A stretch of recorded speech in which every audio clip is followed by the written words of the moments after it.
Anong gusto mong pagkain? Gusto ko ng chicken. Kaso anak, nakaluto na yung gulay eh. Ayoko yun. Gusto ko hotdog. Masarap din yun, anak. Ayoko yun. Pangit ang lasa nun. Ayoko ng Hindi, gulay. masarap yun. Ayoko. Nasaan yun? Nandito na ako. Daddy! O anak, kumusta ka na? Okay lang po. May pasalubong ako sa'yo. Ano to? Bumpy Sweets. Wow, mukhang masarap. Pumpy Sweets is the idea of mixing vegetable with sweets to attract not only the children but all ages of consumers.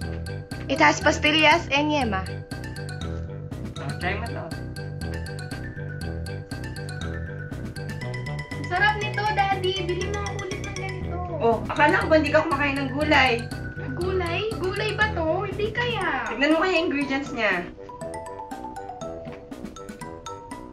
Oo nga. Gusto ko na ng gulay. Bili mo ulit ako ng ganito.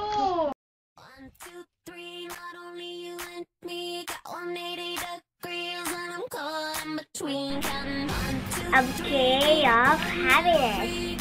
5 pesos lang. Buy now!